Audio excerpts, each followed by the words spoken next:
welcome to CrimeDivers. I'm Laura. And I'm Jill. And welcome to today's episode. Hello everybody, thanks for being here.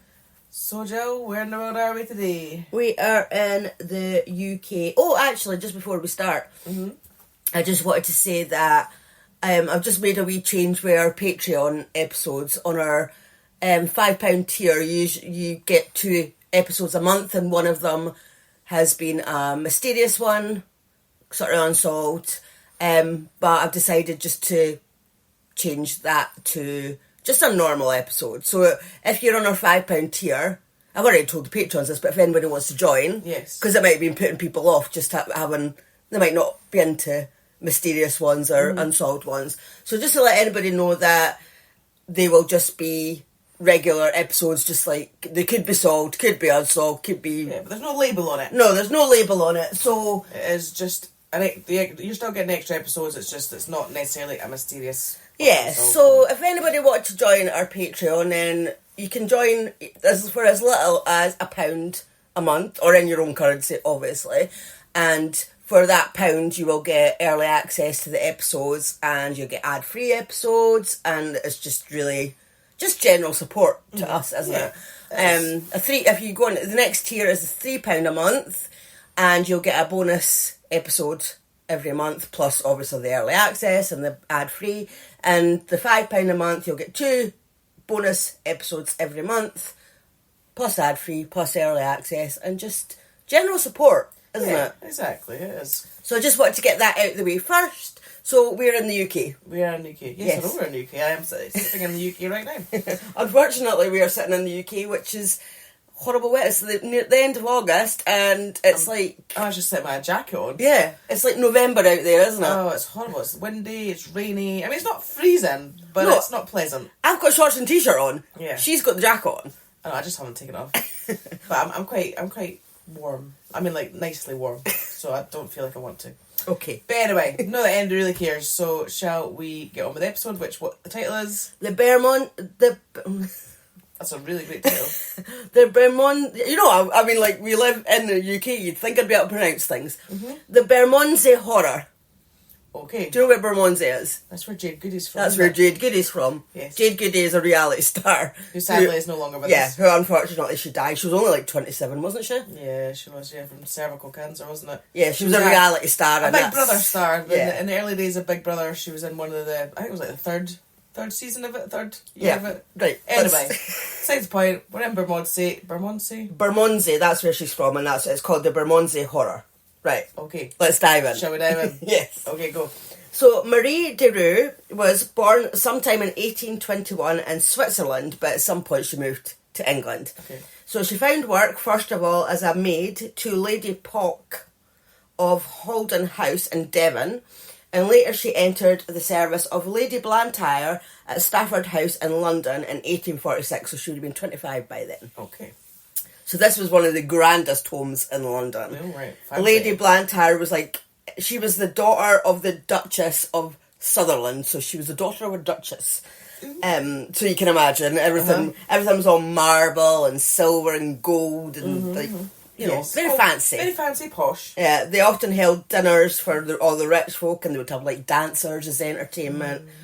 So Marie loved working among the rich, and she became obsessed with like all the like luxury and fanciness.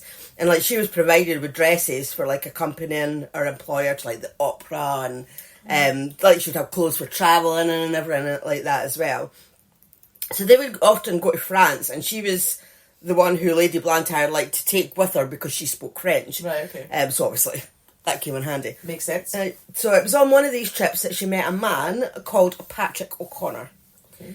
So it was actually on the boat travelling to France that they met and they struck up a conversation. So he was from County Tipperary in Ireland, and he was 50. He was a tax collector at the London docks, and he also worked as a moneylender and like would charge extortionate interest on the loans. So he was really well off. And Marie was quite smitten, quite taken with him. So he was, you know, as I said, he was older. She was like in her 20s and he was 50. So like, he was older. He was handsome. I'm sure he would have had a lovely Irish accent. Oh, I bet. And he had money. So of course that's attractive. Absolutely. So since Marie had came to work for Lady Blantyre, she had seen how the other half lived, and although she obviously knew she wasn't going to be marrying into like royalty or anything like that, she wanted a comfortable life. Yeah, of course.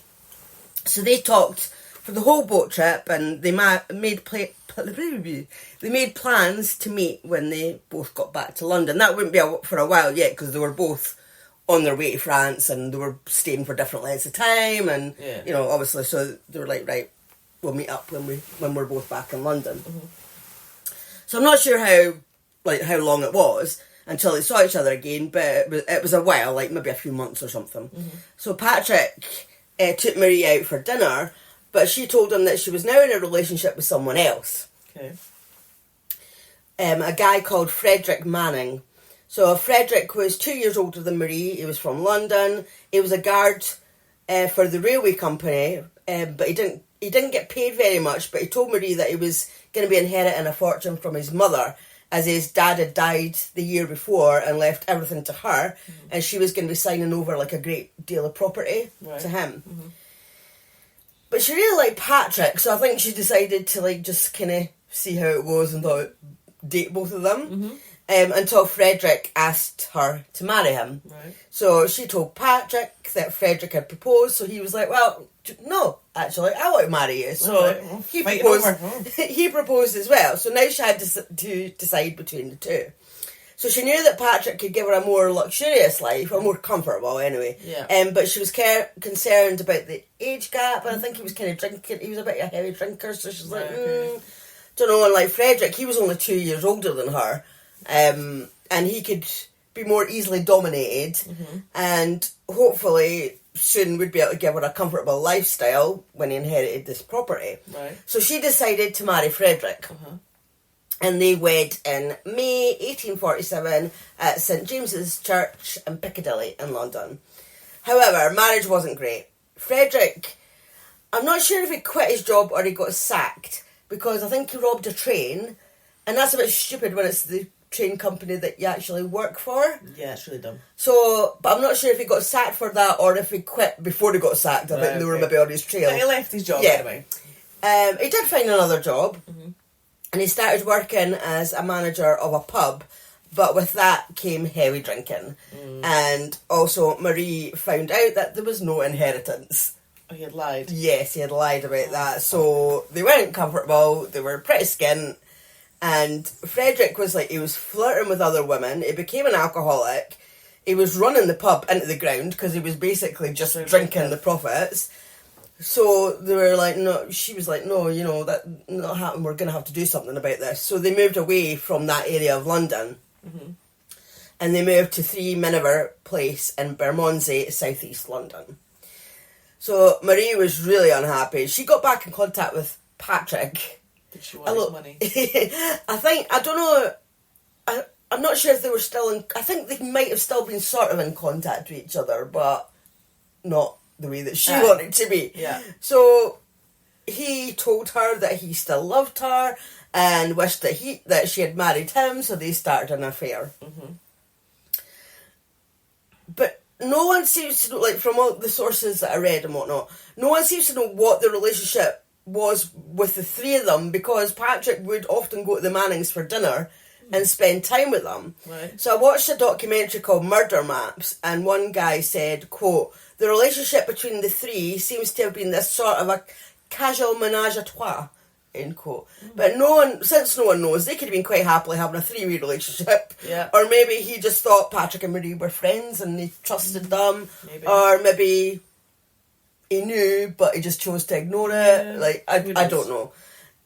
But yeah, Patrick would often spend time, like the 3 of them would spend time together. So this went on for a while, the 3 of them being friends or whatever. But one day, Marie bought a gun. Okay. And she also had some quicklime delivered. So for anyone who doesn't know what quicklime, what it is, like a quick Google of it will tell you that it's used in the manufacture of iron and steel and paper and pulp. It's used in making porcelain and glass. It can be used in water softeners and in mortars and cement, and it can be used for treating acidic soils. So why did Marie need quicklime? Mm-hmm. Well, it can also be used to mask decomposition smells and speeds up the decomposing process. Well, that may be why she wanted it then. So who exactly was she going to be using these things on? Frederick? No. Her and her husband, Frederick, decided to kill Patrick Oh, okay. and take his money. Oh. So, yeah, you would think it would be the husband, Yeah. and so she could live with her, get married to Patrick, Mm-hmm. and live in comfort. But she obviously wanted to stay with Frederick and still live in comfort, so they had... But I don't know why, because she wasn't happy with Frederick. Oh, yeah, if he was, like, drinking and, like... Flirting with other women, and she wasn't very happy. So I was surprised at that, because I thought that... It was going to be Frederick that she was going to go for. Yeah, I thought it was going to be Frederick. Yeah, and she was going to play the widow and eventually get married to Patrick. On the 8th of August, she actually took delivery of a shovel as well. Mm-hmm. Or it was the day after that. I'm not actually quite sure when she took... Anyway, it doesn't matter. So on the 8th of August, 1849, Marie invited Patrick to dinner, which was normal, you know, as I said, like, he often spent time with them and came for dinner. Mm-hmm. But annoyingly for them, Patrick arrived with his friend, Pierce Walsh. Right. They were celebrating something or other. I think they were in business and I don't know. They were celebrating something. So just invited his... Yeah, so he was like, oh, well, you know, I'm going to my friend's house for dinner. Come on you, come with me. I would hate that. Yeah, me too. I'd be like, no. Permission, ask me and let me know. Like, is it alright? No, it's not. So, yeah, so they were not happy about this because they'd been planning on killing Patrick that night. Mm-hmm. But obviously they couldn't because Pierce was there. Yeah. So at one point during the evening, Marie managed to get a minute alone with Patrick and she told him that she was upset that he had brought his friend and she had wanted to spend time with just him and Frederick. I was just going to say, like, okay. So he apologised and he was like, right, how about I come back tomorrow and we'll have our dinner tomorrow night. We'll just come by myself. So she's like, great. Cool. So the next day, I think actually this was the day that she took receipt of the shovel that got it delivered. So the next day, so that was the 9th of August 1849. Patrick arrived for dinner. Marie told him to go and wash his hands as he had came straight from work.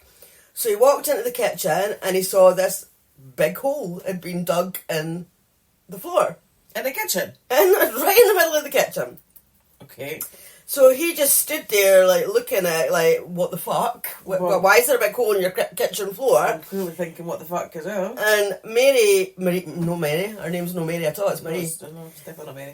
Marie crept up behind him and shot him in the back of the head. So he fell forward In the hole? But he didn't die. It was this, like, sort of tiny little revolver, and it obviously... Didn't do enough to kill him. No, it didn't do enough to kill him. So he was like writhing around in agony whilst Marie and Frederick thought, well, shit, like, what do we do now? So Frederick went to get a crowbar and then he came back and bludgeoned Patrick with it until he was dead, and it's thought that he hit him about 17 times. Oh my god, that's awful. So Marie and Frederick then buried him under the flagstone floor of their kitchen along with the quicklime, so that they wouldn't be able to smell the decomposition of his body. They then sat and drank whiskey together before going to bed. Okay. So the following day, Marie went to Patrick's lodgings. Mm-hmm. The landlady there didn't like Marie, as she had seen her there plenty of times before with Patrick and knew that they were having an affair, and obviously that was frowned upon. Yes, of course. But she let her go in. I'm assuming Marie had taken Patrick's keys and must have made up some story to the landlady. So she went into his room and she raided it. She took money, she took railway share certificates and any other valuables that she could find. And she actually went back later on just to make sure that she hadn't missed anything. So she went twice. So the plan was for Frederick to pretend that he was Patrick O'Connor and sell the railway shares for £120. So I checked to see how much that would be in today's money. And it's £19,107.46. So that's quite a lot of money in railway shares. Yeah, definitely. Not worth killing somebody over, but, you know. No. But for whatever reason, they didn't get round to it before people had started looking for Patrick. Yeah. Pretty much as soon as Patrick didn't turn up for work the next day, people were looking for him. It wasn't the kind of guy that, like, he wasn't like a guy that just, like, people, like, that no one would miss because he had friends, he had work colleagues, you know, like... And it was noticed that he wasn't around, yeah, didn't turn up to his work or whatever. They knew it just wasn't like him to just not turn up to work without a word. So Pierce Walsh, Patrick's friend who had turned up for dinner the other night, he he turned up at the Manning's house because Patrick had told him that he was going for dinner with them that night, and, like, obviously nobody had seen him since, so he was like, right, I'll go there. Yeah. So Marie said, no, I haven't seen him, like, don't know what you're talking about, like, and then, but Pierce was like, he had been down the docks, and Patrick's workmates had told him that, yeah, like, they kind of confirmed, because he had went to the workmates and probably said, well, he told me he was going to the Mannings, and they were like, yeah, he was, like, he left here and said he was on his way to the Mannings house. So then Marie was like, oh, right, okay, well, yeah, he was supposed to come for dinner, but he didn't turn up. Like, first she was like, had no idea, why would he be coming here? But then I was like... I would have thought the logically first answer would have been, yeah, he was, but he never turned up, so... Yeah, well, she obviously wasn't very bright. So that would have looked dodgy, because she said she hadn't seen him, and then she obviously didn't realise that other people would know that she had invited him to dinner. Yeah. So she was playing ignorant to start with, and then when caught out, she changed it to, oh, he was supposed to be coming, never turned up. So then Pierce went and spoke to Patrick's landlady. Well, I'm assuming he probably went there first, but maybe they didn't properly talk. Right. Like, he probably went there, was Patrick here, and she's like, no, he's not here. Yeah. So this time he went back to, like, talk to her properly. Yeah. And started asking questions, and the landlady told him that Marie had been there twice. So he was like, nah, something's not right here, I'm going to phone the police. Yeah, that's suspicious. So meanwhile, the Mannings were shitting themselves. They knew that sooner or later, another knock would be coming to the door. People knew that Patrick had been coming to their house that night, and no one had seen him since, so once the police were informed, then of course they would be coming knocking on their door. And there was a wee bit on the documentary that I found interesting, just a wee bit off topic, but the Metropolitan Police was only 20 years old at that time. Right. So they needed to create it as it was so dangerous in early 19th century London. And before they started patrolling the streets, the system was organised by local parishes, and basically people were like unpaid policemen. But of course no one wanted to do that, because, like, well, why should I be policing the place without getting paid? Exactly. And the people who ended up doing it were, like, older people who were, like, sort of like infirm and not really up to controlling crime. Nice. So because of this, they used hanging as a solution to crime.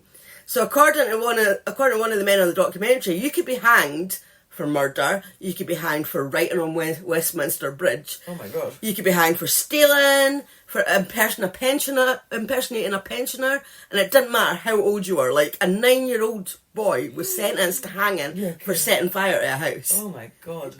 Wow. And, like, but the way that I looked at it, I was like, but you would think that being sentenced to death for most crimes would put people off committing the crimes. But no, but then I was thinking, but yeah, the punishments were bad, but these were obviously for people who got caught, and I'm assuming that because they didn't have a proper police force, then most people did actually get away with their crimes. Possibly, yeah. So probably that wasn't so much of a... Maybe it was like a small minority that was getting caught. And yeah. People thought, oh, it's fine, I'll get away with it. And people didn't want a police force. And when the policemen started patrolling the streets, they were stoned, they were held down in the road while coaches and horses were driven over them. Oh wow. They were beaten up, some of them were even blinded. Wow. But obviously they managed to gain control, and things were way better by the time the Mannings murdered Patrick. But that's just a wee history lesson. I found it quite interesting. Yeah, no, that's quite interesting, because I think we just think that the police have always been there, yeah. And, you know, they've always, well, had the authority to do these things, but right enough, I suppose they would have had to start somewhere, wouldn't it? And yeah, and, like, I just thought, imagine getting hanged for impersonating a pensioner or writing on Westminster Bridge. I know, like, in this day and age, like, you would get a slap on the wrist if you're lucky. And that 9-year-old boy, I mean, I know you shouldn't have been setting fire to a house, but come on, he's a child. Yeah, imagine hanging a child. Yeah, that's horrendous. That is brutal. So, anyway, Marie and Frederick were panicking, And they weren't even trusting each other, which isn't surprising considering they didn't like each other very much before the murder. So Marie told Frederick that they were going to have to run, that they couldn't stay there because the police were going to turn up at some point. So she told him to go and see a furniture dealer so they could sell all their furniture so they would have money to run away with. Mm-hmm. And I'm assuming they would be selling the shares somewhere else. Right. So Frederick left the house to go to see this furniture guy, and Marie ran upstairs, grabbed all her stuff, including the railway shares, and whatever else she stole from Patrick's room, and she left. So when Frederick got back, he looked for her to tell her that the guy would come and get the furniture the following day, and realised that she was gone. So he was like, oh shit, well if she's gone then I'm going as well. Mm-hmm. But he waited till the next day so he could sell the furniture, because obviously he needed money. Yep. So as soon as he got the money for the furniture, he was like, off ski. Mm-hmm. So a few days later, the police came knocking at the Mannings' door. Of course, they were gone now, but as it was a rented house, the police got the key from the landlord and let themselves in. They looked around and they could see that the place had been completely emptied, and obviously no one was living there now. And when they entered the kitchen, they noticed the floor had just been whitened, so it looked like really clean compared to the rest of the house, like because the rest of the house was just normal. Yeah. So it's like, why is that so clean? Why is it? So they're like, let's have a wee bit of a closer look. Mm-hmm. So they looked closer, and a couple of the flagstones had like damp edges. So one of the officers took out his penknife and put it to like the seal, and it was soft. So obviously it hadn't set properly yet, because it should have been. If it had been down for a long time, it would have been hard. Yeah. So these seals had obviously been recently done. So they managed to pull up the flagstones, dug down a bit, and that's when they saw a toe. Ugh. So they kept moving the dirt, and they could see that a man had been buried there. He was face down. He was naked. Don't know why he was naked. And his feet were like hog-tied to his thighs. Right. His body was covered in quicklime, obviously to destroy the body. But these idiots left. Well, I mean, I'm saying, well, they are idiots, but they wouldn't have known. But they left his false teeth in. Oh, right. So he was identified by his dental records as Patrick O'Connor. Right. I mean, in this day and age, they would be complete and utter idiots for doing that, but they were idiots anyway. Yeah, of course, yeah.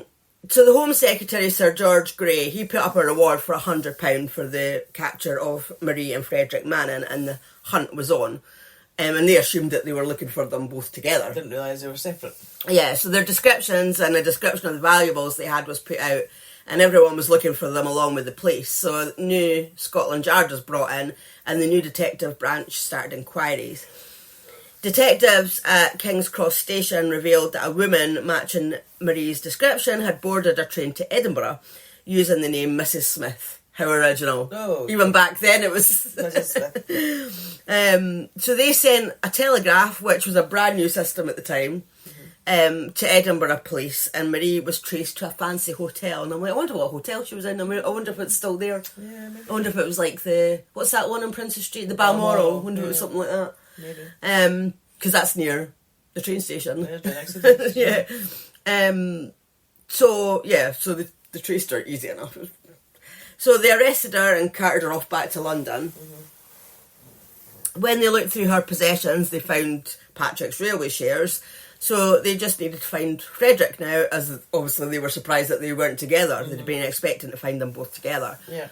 But it was also the telegraph that led to Frederick's capture, when a report came in on the wire that he had been spotted on a steamer heading for the Channel Islands. Right. He had gotten to Jersey and spent most of his time in hiding and spending... but I don't know how that works, because he spent most of his time drinking. So I'm like, but if he was in hiding, how was he drinking? Like...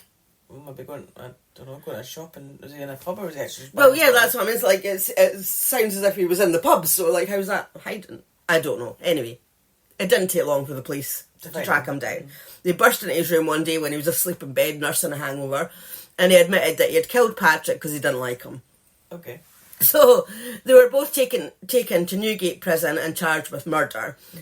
They had murdered Patrick on the 9th of August, and they were both at the same prison by the 23rd, so it hadn't taken that long. No, definitely not. To find them, so they were stupid. Maybe. So I told you they were idiots. Yep. So their trial at the Old Bailey began on the 25th of October, and usually back then, trials took like maybe an hour or two. They were just over and done with. Done and dusted. Sometimes they were as little as 10 minutes. Imagine being on trial for 10 minutes. Wow, yeah. But their trial took 2 full days, so for back then, that was a long trial. Frederick blamed all on Marie, but Marie claimed that she hadn't even been at the scene of the crime and that she only became involved in the cover-up and the theft. Mm-hmm. She told the jury that Patrick meant more to her than her husband and that Frederick had killed him in a jealous rage. Okay, so she's blaming him. But witnesses said it was her who invited Patrick to dinner, so I'm assuming he must have told people because there was nobody else there at the time when she did invite him. And it was also Marie who took delivery of the shovel on the day of the murder. Yeah. So it wasn't looking good for her. No. So the jury took 45 minutes to reach their verdict, and they were both found guilty of murder and sentenced to death. Marie was furious. She was like, what on earth? How can you be furious, love? You've done the time. And she was shouting... the crime, not the time. Yeah. She's not done the time yet. Oh, I meant the crime.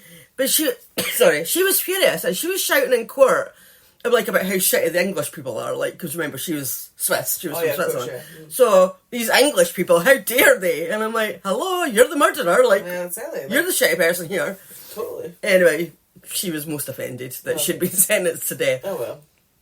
So the Mannings were hanged on the roof of Horsemonger Lane Jail with about 50,000 people watching. Oh wow, that's a lot. I know. So newspaper reports said that on the 13th of November 1849, Marie and Frederick were taken to a chapel together to receive blessings before they were executed.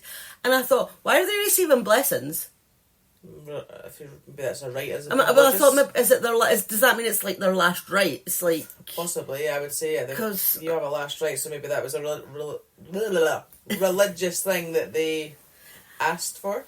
Yeah, I just thought blessings was a funny word to use for murderers. But anyway...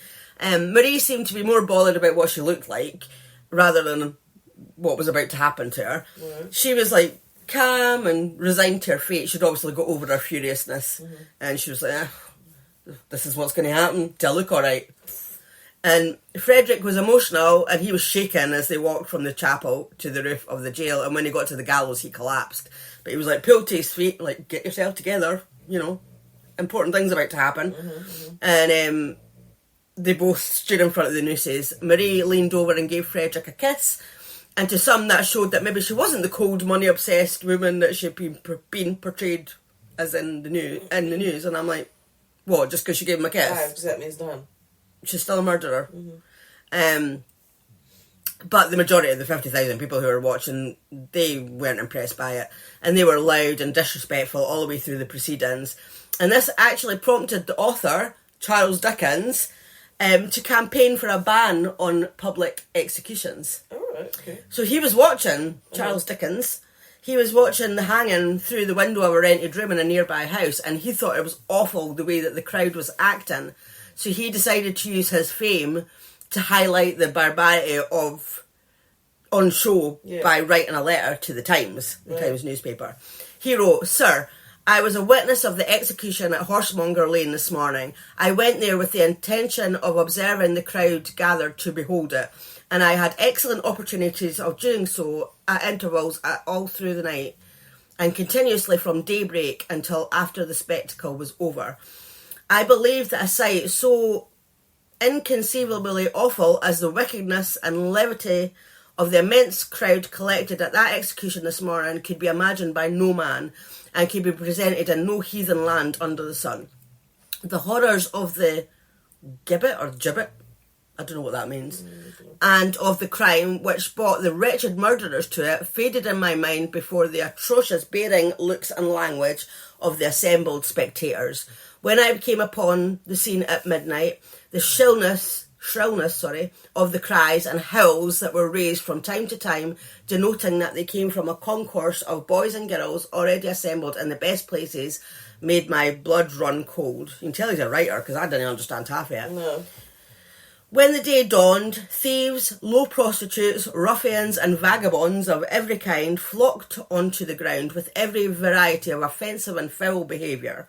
Fightings, faintings, whistlings, imitations of punch, brutal jokes, tumultuous demonstrations of indecent delight when swooning women were dragged out of the crowd by the police with their dresses disordered, gave a new zest to the general entertainment. When the sun rose brightly, as it did, it gilded thousands upon thousands of upturned faces, so inexpressibly odious in their brutal mirth or callousness, that a man had cause to feel ashamed of the shape he wore and to shrink from himself, as fashioned in the image of the devil. Sorry, the dog's snoring, I'm trying to... We're recording a podcast, dear. Can you just sleep quietly, thanks?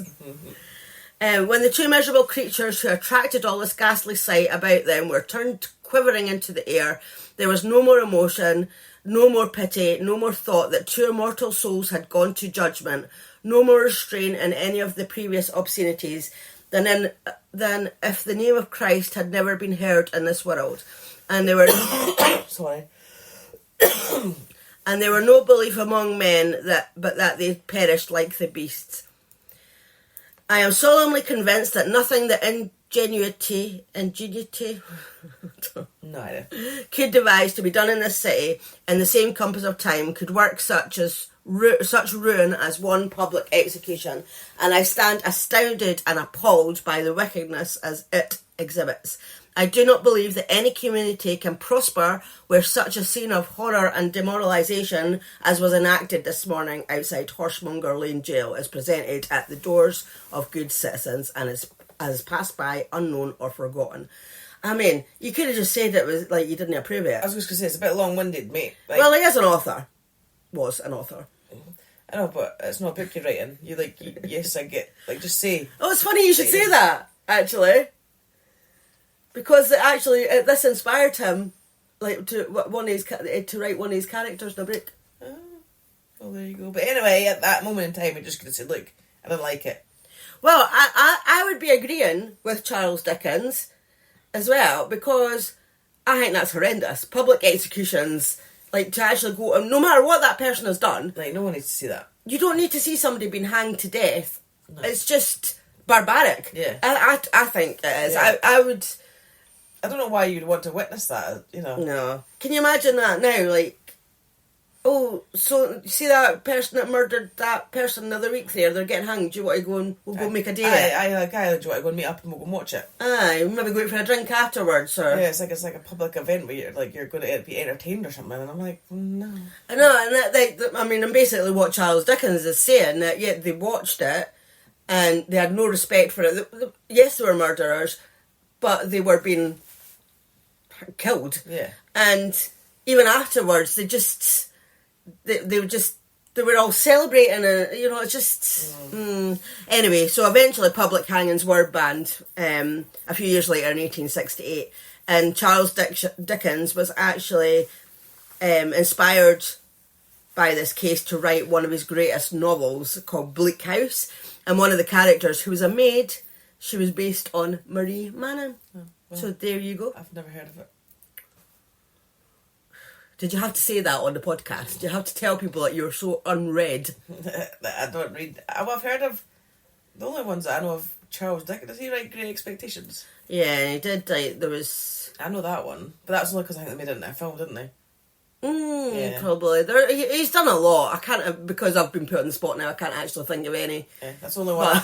If you were saying Charles Dickens, that would be the first one that comes to my mind. Oh, do you not do the Muppet things? Is it? No. That's not Charles Dickens, is it?